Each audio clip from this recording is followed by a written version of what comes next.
My name is Laura R. Farnham, and I'm the same age I was the last time they decided who I was allowed to be. Thanksgiving at my parents' house has always felt like a performance, not the warm, sentimental kind, but the exhausting one where everyone knows their lines and no one dares to improvise.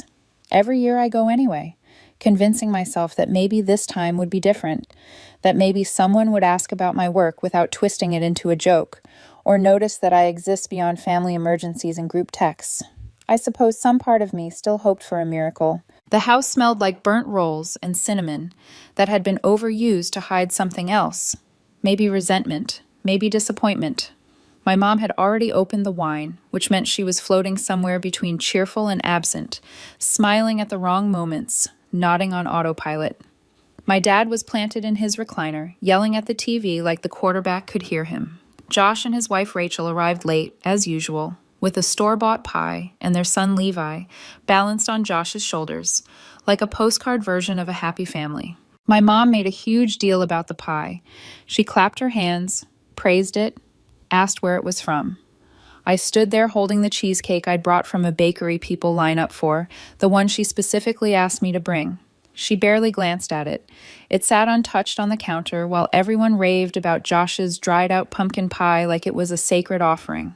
I told myself it didn't matter, that it was just dessert, but the familiar sting crept in anyway. Josh has always been the favorite. Failed 2 majors in college, dropped out, landed a warehouse job through one of my dad's friends, married a woman who treats every room like it revolves around her, and somehow still emerged as the success story. I, on the other hand, make good money working remotely, travel a few times a year, have no debt, and apparently that makes me the family question mark, the one they whisper about. Dinner was tense in the quiet way that only family dinners can be. Polite voices, sharp edges. No one asked about my life. I'd just gotten back from Spain the week before, but when I mentioned it casually, Rachel tilted her head like I'd said I joined a cult. Must be nice, she said, smiling thinly. Traveling all the time, not worrying about anyone but yourself. Josh laughed, and that was enough to derail the rest of the meal. The food wasn't good. Dry turkey, bland stuffing, lumpy gravy. I ate anyway because I knew if I didn't, they'd say I was being dramatic. I stayed through the whole thing, right up until dessert. My cheesecake still unopened, everyone digging into the store-bought pie like it was gourmet. I took a final bite quietly, savoring it for myself. That's when my dad looked at me and said it. Still the family disappointment, huh? He didn't sneer. He didn't raise his voice. He said it flat, like he was stating a fact he'd already accepted. My fork froze halfway down. I looked around the table. No one reacted. My mom smiled that same strange smile she uses when she doesn't want to acknowledge something's wrong. Rachel pretended Levi had said something funny. Josh was already reaching for a second slice. I didn't say a word. I stood up, grabbed my jacket from the back of the chair, and walked out. I didn't slam the door. I didn't need to. The silence behind me was louder than anything I could have said. I drove back to my apartment, opened the cheesecake, and ate it properly. That night, I didn't lose sleep because I was angry. I lost it because I finally understood something I'd been avoiding for years.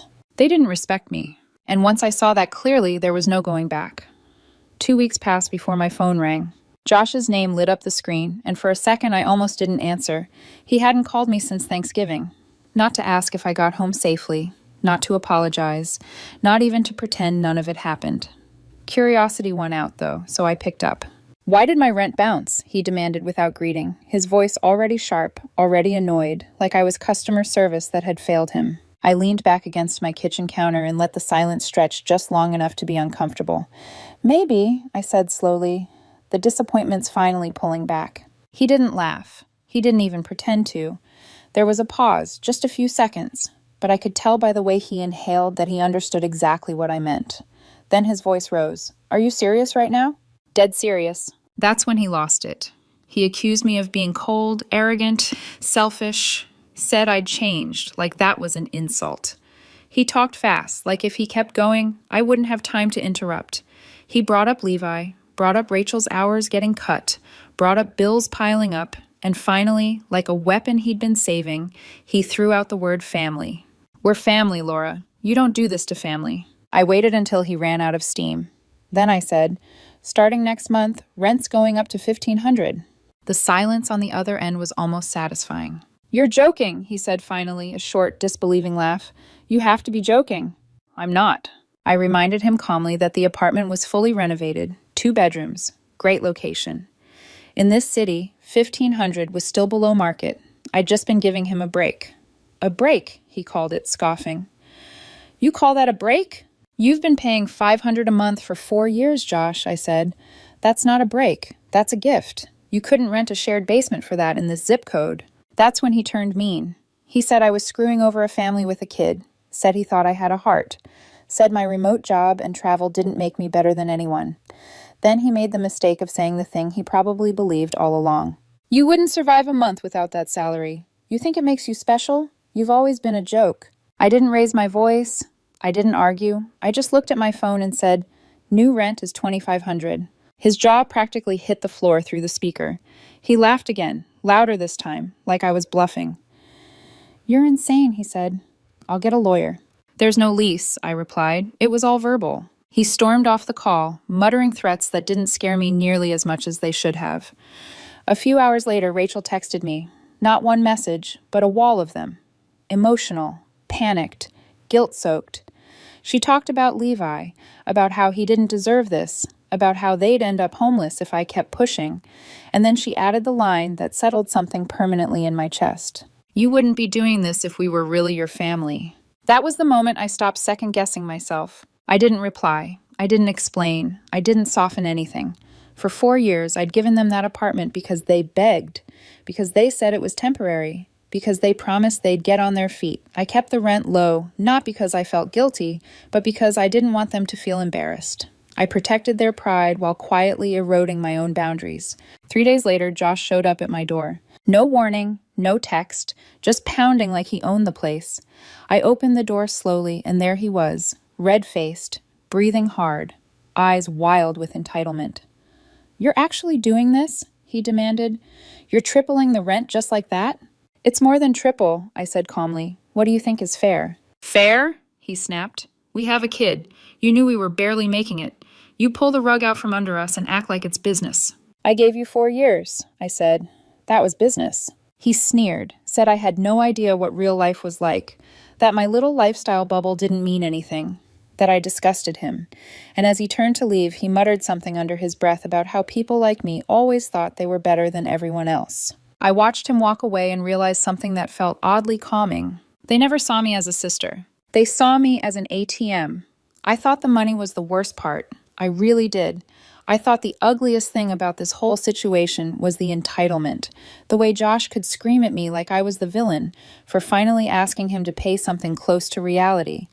But then I found out what they were saying about me when I wasn't in the room, and that changed everything. It wasn't even Josh who revealed it. It was a stranger at a coffee shop. I was sitting near the window, half listening to 2 women at the next table talk about rent prices, zoning out the way you do when you've had too little sleep and too much emotional noise. I wasn't really paying attention until one of them mentioned the building where Josh lived, my building. She said a unit with the same layout had just rented for $3,400 a month, and she couldn't believe it. Her friend laughed and said, "Yeah, that's the guy who's got some kind of deal with the owner. I heard from his wife that the sister's rich and stupid, just gives them the place out of guilt." My whole body went still. I leaned over before I could stop myself. "Sorry," I said, trying to keep my voice casual even though my heart was pounding. "Did you say Rachel?"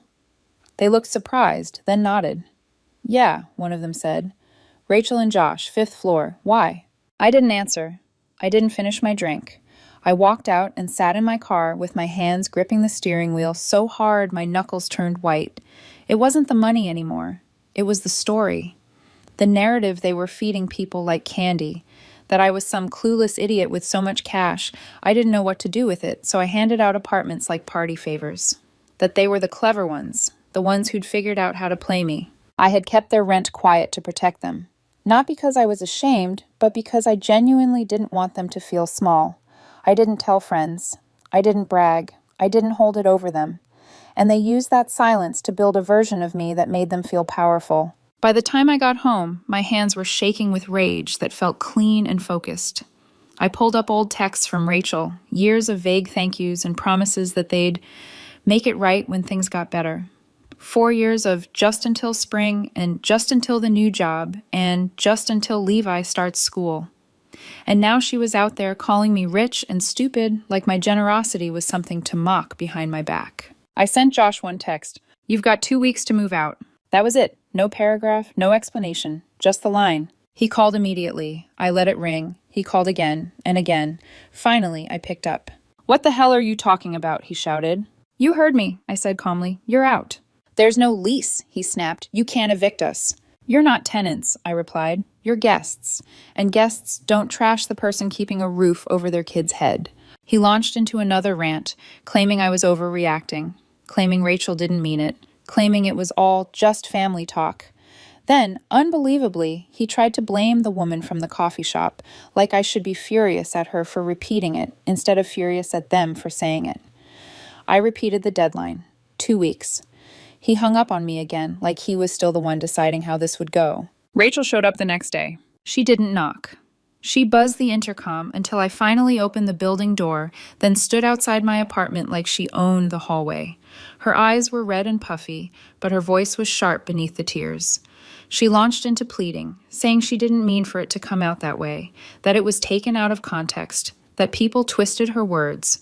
I asked her one question. "Did you or did you not tell people I was giving you that apartment because I'm rich and stupid?" She didn't answer. She just stared at me like an animal caught in headlights. That silence was louder than any confession. Josh pulled up minutes later, grabbed her arm, and told her to get in the car. He didn't even look at me as they drove off. It was like I wasn't a person. I was a problem they could outrun. That night, my mom called. I almost didn't answer, but curiosity got me again. That stubborn part of me that still hoped for something better. She started soft, like she was easing into a normal conversation, asked how I was, mentioned a new casserole recipe. Then, after a pause that felt like the true beginning, she slid into it. "Josh told us you're kicking them out. Is that true?" "Yes," I said. "Laura, you can't just throw a family with a child out on the street," she replied, voice firm now, as if she were scolding a teenager instead of speaking to her adult daughter. "You have to be reasonable." I asked her how much she thought rent went for in that building. She guessed wildly low. I corrected her.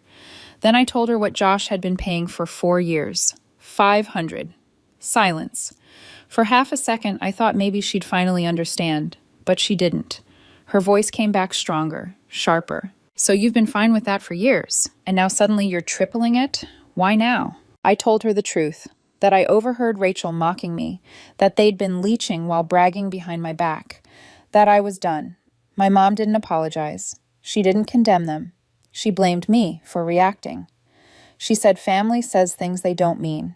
She said I was being vindictive. Then she said something that made my stomach turn.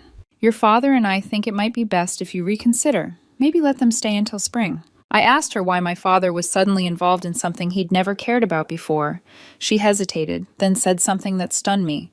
She said my dad had co-signed the original loan for that apartment, didn't he? I told her no. I paid the down payment myself. I got the mortgage myself.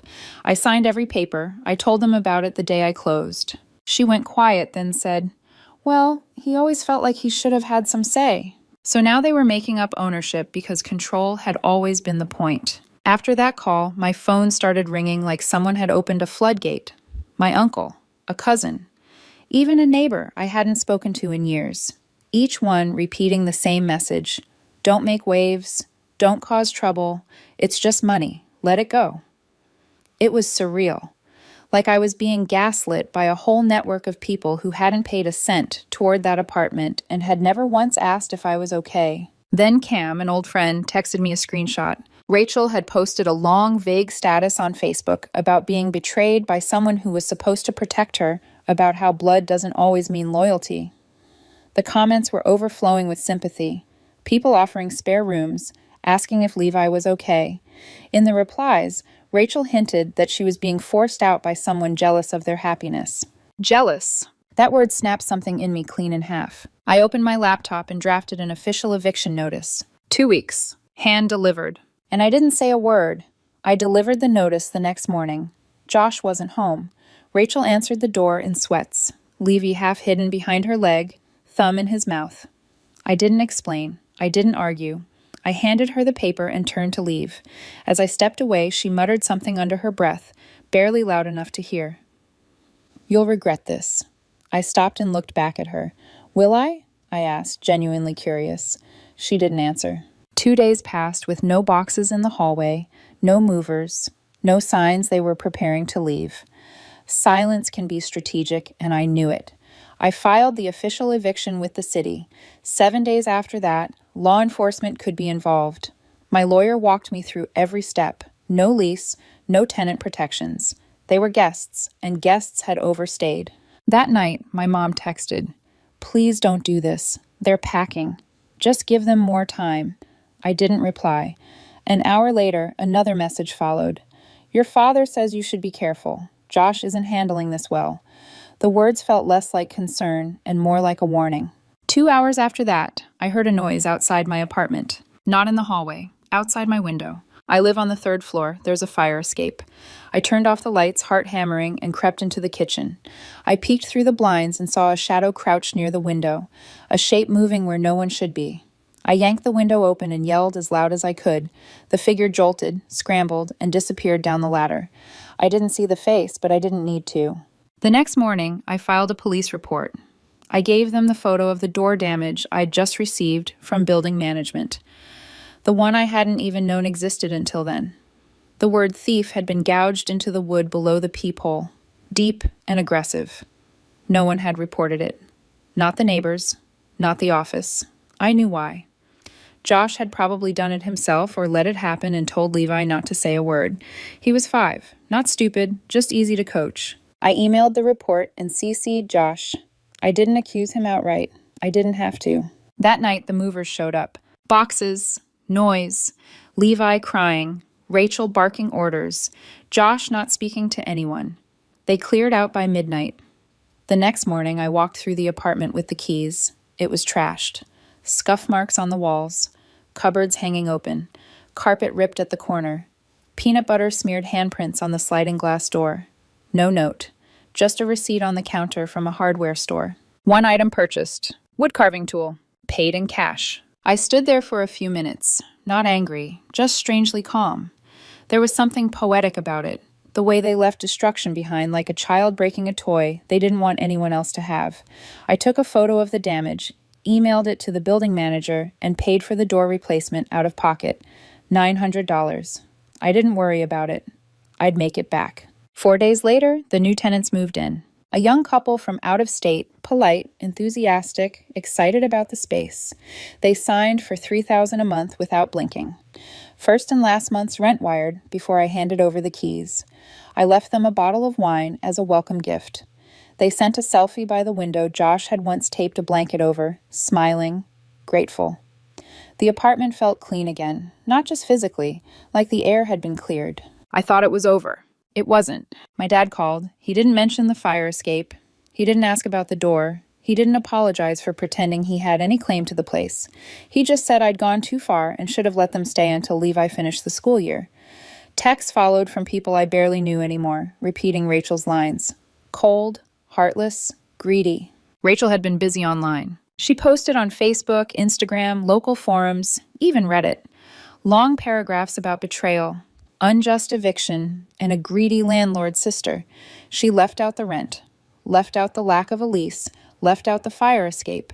She posted Levi's picture, said he cried at night, said he asked why Aunt Laura didn't love them anymore. For a moment, it almost worked. Then I remembered the cafe, rich and stupid, thief. A few days after the new tenants settled in, I ran into Rachel at the grocery store, frozen meals in her cart, Levi holding her hand. He waved at me. I waved back.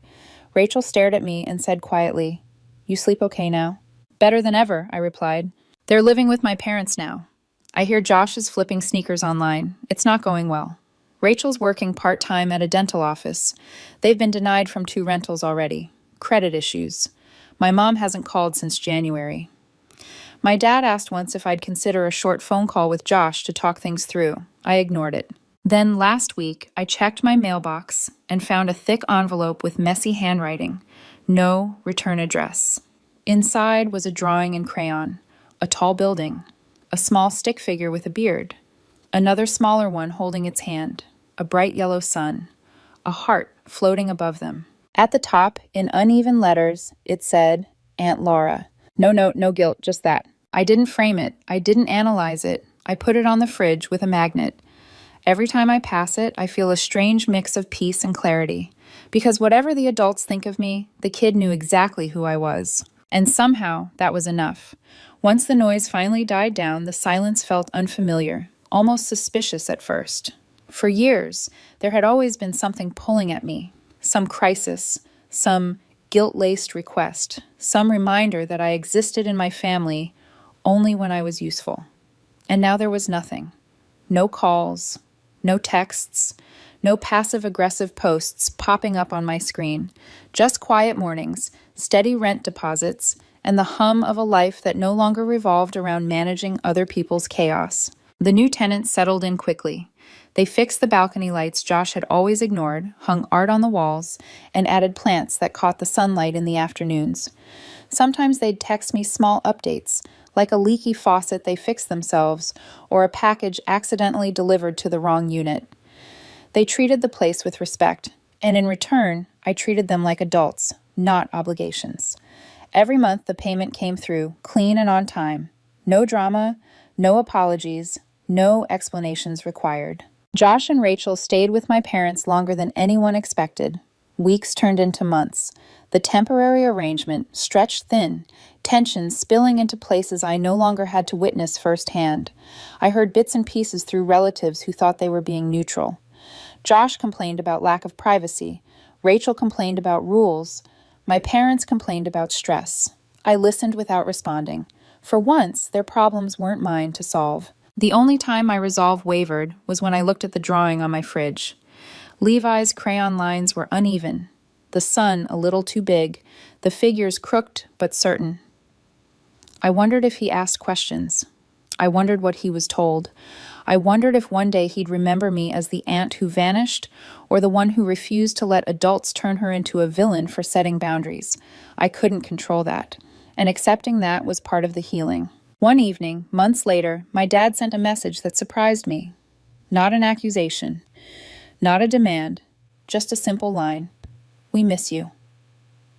I stared at it for a long time. It wasn't an apology. It wasn't accountability. It was a statement that expected me to bridge the gap like I always had. I didn't respond, not because I was angry, but because I was finally honest with myself. Missing me wasn't the same as respecting me. Life went on, quietly and steadily. I focused on my work. I traveled again, not as an escape, but as a choice. I made friends who knew me without history weighing them down.